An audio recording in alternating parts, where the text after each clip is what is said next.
thing we're trying to solve with this endeavor is to make sure we've got modern software talent, modern AI talent in the government.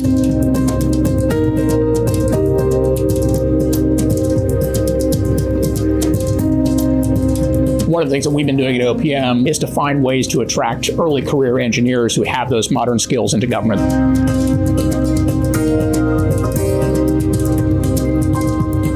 What my hope is over time, I think it would be healthy both for the government and for the private sector if we had more people who come in and out, quite frankly.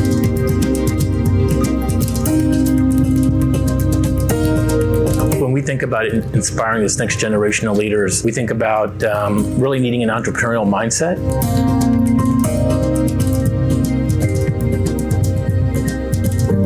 When we bring young folks into government, we're not saying come here and be a public servant for your career. We're saying come be a dual citizen, someone that's in the public-private sector citizen, understand the language of both.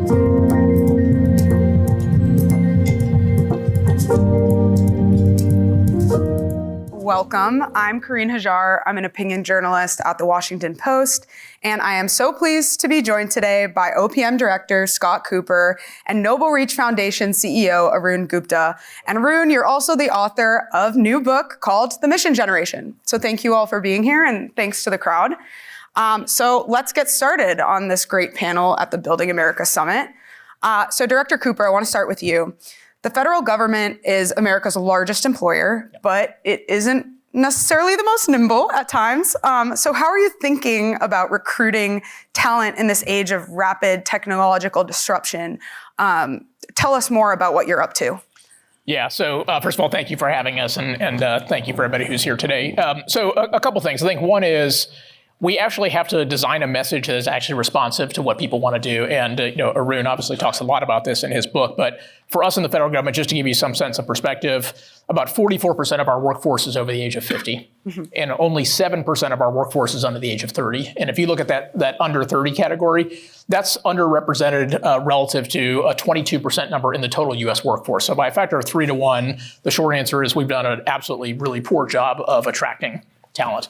So part of what we have to do, particularly given the technological demands that we know we have now for a lot of government processes, is we've got to actually go out and have a message that resonates with that community. And so the message that I don't think resonates is come to the federal government and be here for 40 years, basically. I think the message that better resonates is come here for a couple of years, learn a bunch of stuff, work on the most complex, really interesting problems, and oh, by the way, develop a set of skills that if you decide you want to stay in government, that's awesome, do that. If you want to go to the private sector, we are preparing you through your work in the federal government to also be able to do that. So that's kind of thing number one we have to do. And then thing number two, which is where we're spending a lot of time at OPM also, is the environment they come into also has to be an environment that I think is conducive to people who are ambitious and who really want to, be in what I call a high-performance culture. And so a lot of the regulatory changes, and we can talk more about that if you like, that we're doing here is how do we make sure we have a performance management culture that actually accentuates, the reality is that there are differences in performance between people, and we ought to have a different reward structure and recognition and compensation program for the people who are truly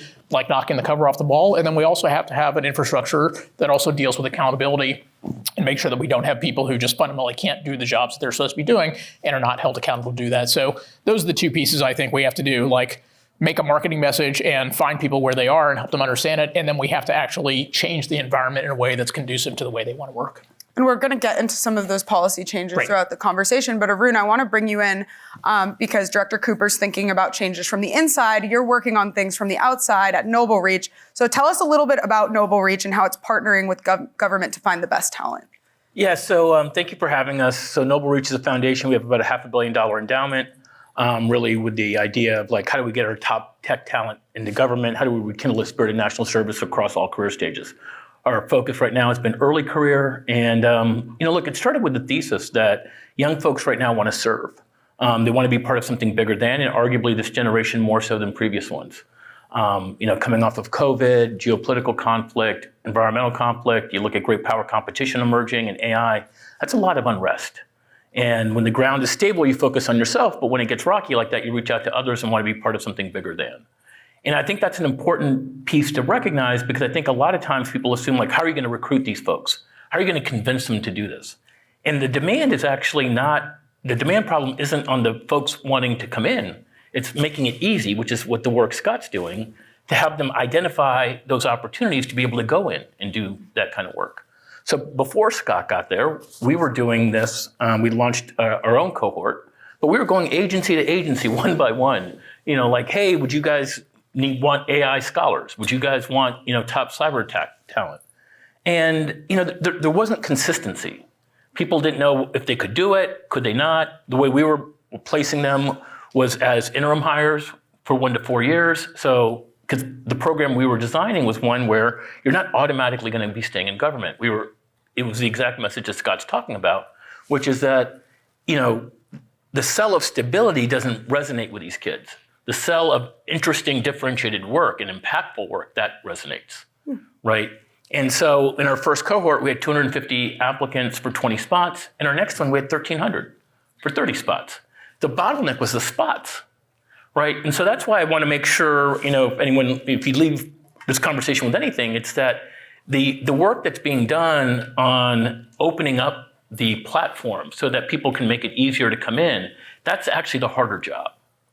The one about convincing young folks to want to do this, there's latent demand there right now. Right? And now we also have the benefit of having a couple of cohorts that have gone through. And so we've got real tangible stories to show. We've got a scholar that we placed with Justin Finelli, the CTO at the Navy, that just literally this week, 2 days ago, I haven't even shared this with Scott, got a commendation medal from a 3-star for his work in AI for all of the Navy. And so this idea that you can't have even impact in a short period of time is also getting debunked. Because I think what you're finding is that in AI is a through line, even in cyber, but these young folks coming in can have immediate impact on organizations. It's just they need the context of the organization to help direct them. But that's the opportunity at play. And just to follow up, how are you selling this to, a very talented 24-year-old who could be, an AI engineer or anything in the cyber world as they're looking at high dollar offers from all the big firms, right? So what's the conversation like that you're having with them? And Director Kupor, I'd also be interested to hear right after what you're thinking there. Yeah, the honest answer is that there's so much demand, we're not really getting that conversation because those people are self-selecting themselves out. Right? So it's not like, we have a demand problem from students applying. So we have more people applying. Our acceptance rate's probably less than 6% right now. So we just need more placements. Having said that, even for folks that once they apply, a lot of these folks have big tech offers, banking offers, or consulting offers. Ultimately, they're like, I can go do that in 2 years. Like, this experience is differentiated, right? And it's actually an important part of what TechForce is doing, which is bringing together the private sector partners around the table. Because they send a demand signal to the students, and it's an important demand signal. We were doing this in a smaller scale. With the benefit of TechForce, we can do it at a larger scale, is that people going through the program then feel like, oh, they're being seen by the private sector, and the skills that they're developing are being valued by the private sector. So it all of a sudden takes going into government as not like I'm going there and I'm making a 30-year commitment, but I'm actually opening up the aperture of my opportunities.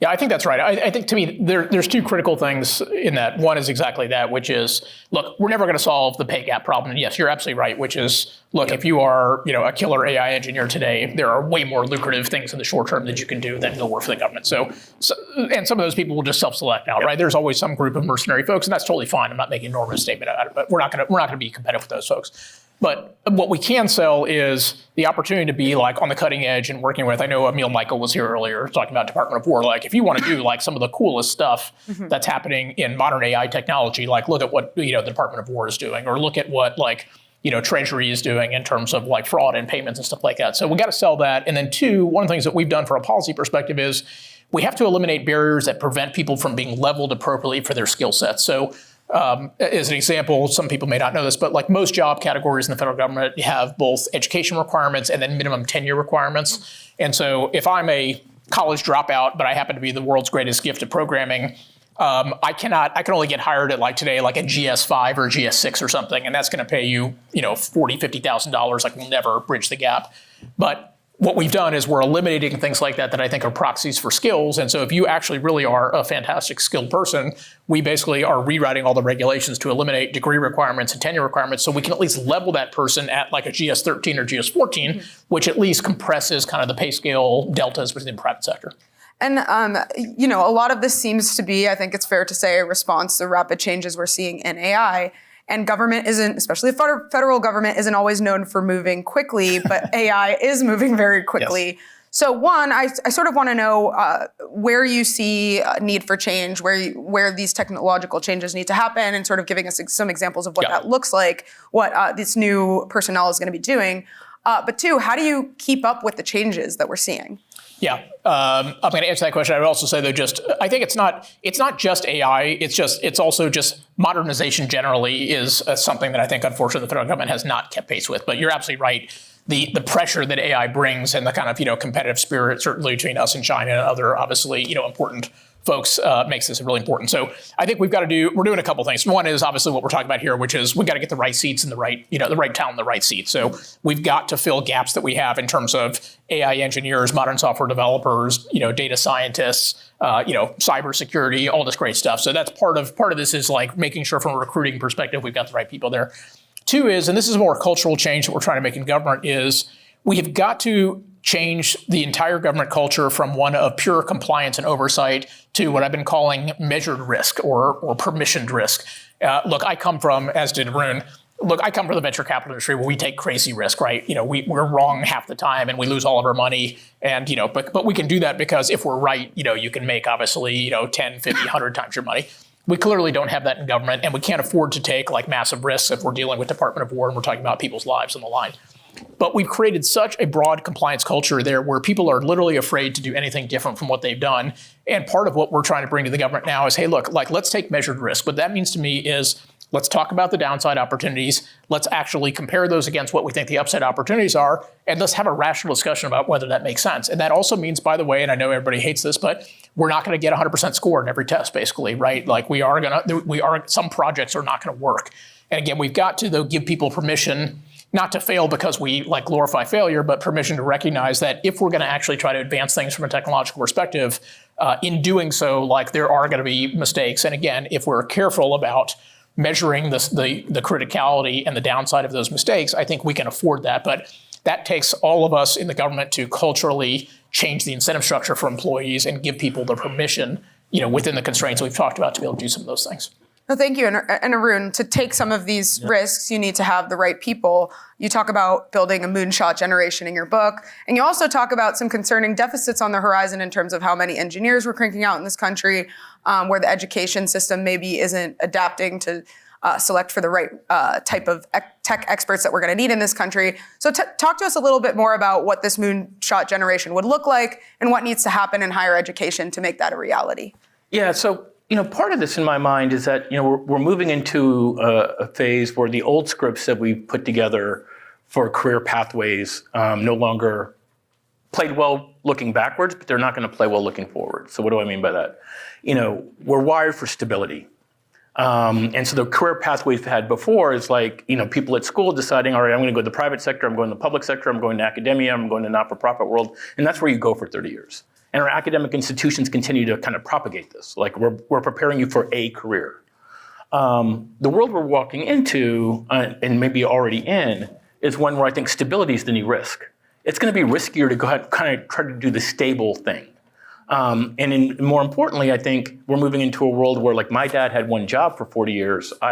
Scott and I had one career. We stayed in our lane. These kids are going to have 4 to 6 careers, right? So building that mindset, right, as to how you integrate around that becomes incredibly important. And why I think how that plays into the work that we're talking about here is when we go talk to students that are tech students and ultimately want to be entrepreneurs, we're not saying come be a public servant. We're saying, why not have one of your careers be public service? Get close to a problem. Build your career based on, right now you're building careers based on an institution you want to be part of or a job title you're seeking. Build it on a problem that you care about, right? Because those problems transcend sectors. And fluency then in a world of AI will become much more of a differentiator.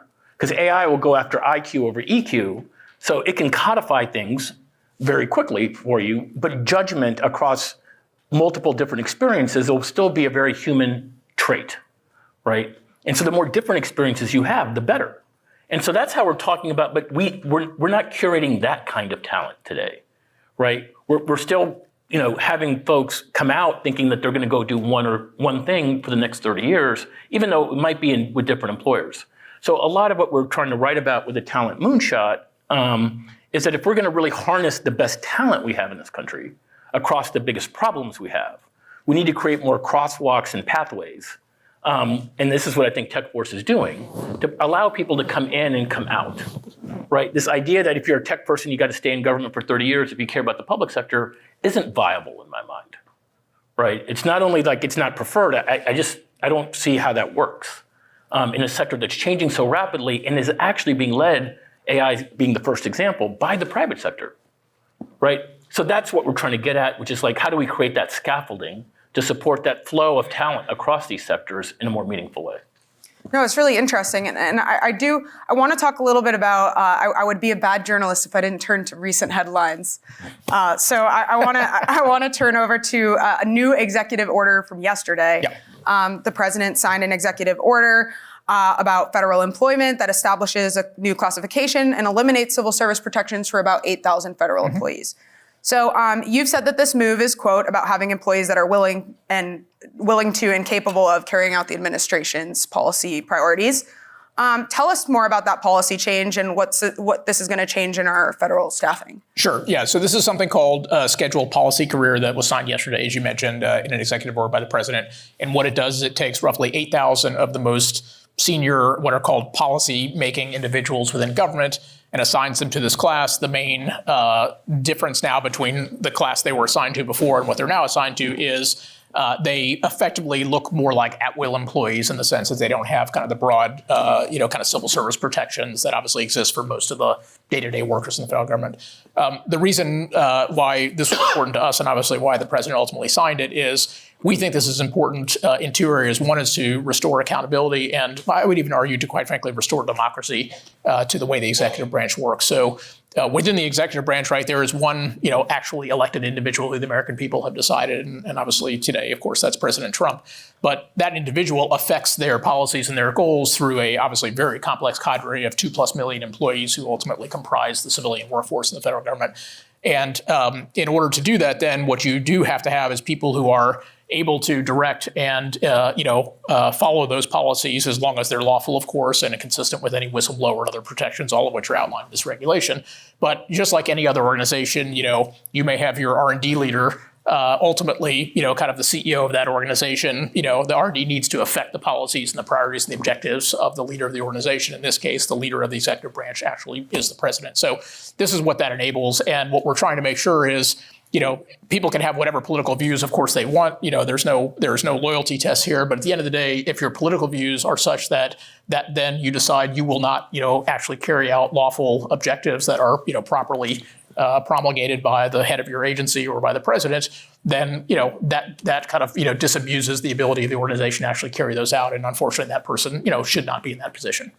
And you sort of hint at some of the criticisms that I'm sure you've heard about the policy change, and they're similar to some of the criticisms you're probably hearing about the NDA, the new NDA policy that will require, or at least the proposal that will require federal employees to sign NDAs. That this interferes with the nonpartisan nature of civil service. So I just want to hear what you have to say. Yeah, the lines of criticism that I hear are two. One is is that it interferes with nonpartisanship, and then two is that also that it will interfere with people's ability to whistleblow and kind of showcase activities that are inappropriate. Let me just take the latter one first, which is if you read the regulation is very specific that all existing whistleblower protections are there, and so we haven't touched any of those. And obviously, you cannot fire somebody, as we all know, for exposing whistleblower activity. So I think that I understand that concern. I would say if people read the rule, I think they would see that.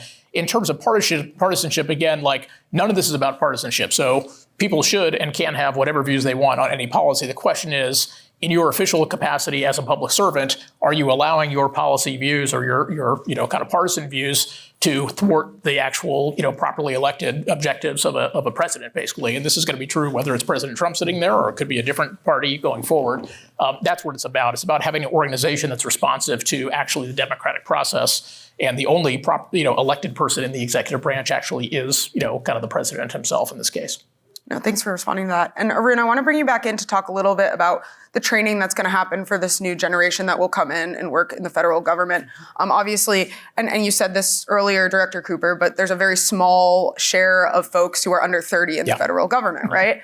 How do you balance getting people with the mission critical skills and expertise, but also training young and promising people? What does that training look like? Yeah, so, what we've done in our program at NobleReach, and this is how we're collaborating with Scott and TechForce as well, is once we bring them in, we realize that we're not just a talent pipeline, right? We're not just trying to get talent and place them in an agency and then check in with them in 2 years and say, hey, how was it? You need to give them the scaffolding to support them while they're there, right? And so what are the aspects of that scaffolding that we've been deploying to date with our scholars? One is mentorship, so people on the outside. People that can be mentors, these scholars that are dual citizens, people that have been in the public and private sector, that understand what it will be like to work in that agency and things of that sort, but can also be almost a career mentor for them about thinking about how those skills can be transferable and what they might want to do going forward. So we found mentorship to be incredibly important. The second is skill development. Young folks want to feel like they're going in and learning and developing skills as they go into the public sector. And so, bringing in private sector folks to come speak to them about whether it be leadership, whether it be AI, whether it be cyber, whether it be even financial modeling, what's going on, that ends up being really impactful because they feel like they're still staying connected to what's happening in the private sector. And so that's where the coalition of tech partners becomes really important. Because you feel like you're getting access to people and ideas that you otherwise were getting siloed of to do that, I got to go only to the private sector. And third is community. And this is probably as important, if not the most important piece of it. Because to your point, just sending 2 people into a large federal agency that are under the age of 30 will feel very lonely. So even if the work is interesting, even if everything is great, it could be a really lonely experience when you have those, not so great days. Any job has that. But when you're part of a cohort and you're connected in that cohort, and what we do is we do a boot camp on the front end where we bring in speakers to inspire them about what they're doing. Scott has spoken to them as well, and we've had folks like Secretary Raimondo, Secretary Condoleezza Rice. So, this is a nonpartisan thing. But people feel like what they're about to do is important, right? That becomes really important for the community because then these students, we bring them together quarterly right now. They engage. And then, Scott and I have talked about this. The real value of a program like this going forward is the terminal value will be in the community that you build. Because subsequent cohorts will want to join, not only to be part of their cohort, but to be part of this community of thousands of people that as they go on their career journey, which for this generation will be probably 60 years, not 30 years, will be helping them through a shared experience and a shared mindset of what we can do. And that's how I think you start to create some cultural change and social narrative change around the importance of doing this early versus coming in later. I want to end on a question about both of your backgrounds in venture capital, and you've sort of touched on some of the lessons that you've learned and that you've brought into federal government. So I just want to give you both a chance to talk a little bit about the greatest lesson that you've applied to your work now, dealing with government problems, but also where you get the most resistance and where the next big challenge is. So I'll start with you, Director Kupor. Yeah, so mine is very simple, which is what I learned in my 30 years in the tech industry and then in 16 years in the venture capital industry, which is exactly, it's going to sound like an actual, complete tautology, but basically organizations are very simple at the end of the day. Organizations are just collections of people aligned around a common objective. And so everything in my mind starts with, do you have the right people in the right seats to affect the goals of the organization? Then number 2, do you have an incentive structure and a mechanism to actually incent the behavior you want? So, and this is why, again, as we talked about, look, I think we have tremendously great resources in the federal government. My personal view is the incentive structure that we have created for them and the ability for them to take appropriate level of risks has been completely missing. And so if we can change those things, I think you can basically steer fantastic talent in the direction of what you want. So to me, that's by far the most important thing I've learned. Look, the pushback I always get is, look, government's different. It's not the private sector. And I get all that. And I certainly don't pretend that we have different objectives and we can all agree or disagree on what we think the primary objectives are. But to me, at the end of the day, whether you're in a nonprofit, whether you're in academia or you're in for-profit or private sector or public sector, to me, at the end of the day, they're all the same, which is they're all organizations comprised of people who are incredibly responsive to the incentive structure and the mechanics that you create in those organizations. And so everything in my mind starts and stops with that. Thank you. And Arun, last word to you. Yeah, so from venture, I think the lesson I learned is that as human beings, again, we're wired around security and stability. We spend more time thinking about what could go wrong, and we don't spend enough time thinking, but what if it goes right? And when you get obsessed with what could go wrong and never get beyond that, it's hard to do anything. And even that it's not about it being right or wrong. It's about, and I think Scott said this, about risk. And a simple framework we try to use in ventures is this one-door risk or two-door risk? One-door risk means, if it fails, there's no coming back from it. Two-door risk is, if it doesn't work, you can pop back up and you try again. And so government clearly can't be taking a lot of one-door risk. Venture capitalists can, right? But you can segment those risks out and say, we're not doing that. But we should be willing to take two-door risks for things where we think the upside is transformative. Like if the upside is marginal, maybe you don't do it. But if the upside is transformative, why wouldn't you do it? And I think that's the cultural change, that I'm hopeful for, that we're starting to see early glimpses of by some of the leaders that are kind of going in and are willing to do that. Well, Arun, Director Kupor, thank you so much for this fascinating conversation. Thanks for being here today. Thank you. And up next, you guys are in for a treat, a conversation about the future of higher education from the presidents of MIT and Arizona State University. So stay tuned. Thanks, everyone. Thank you.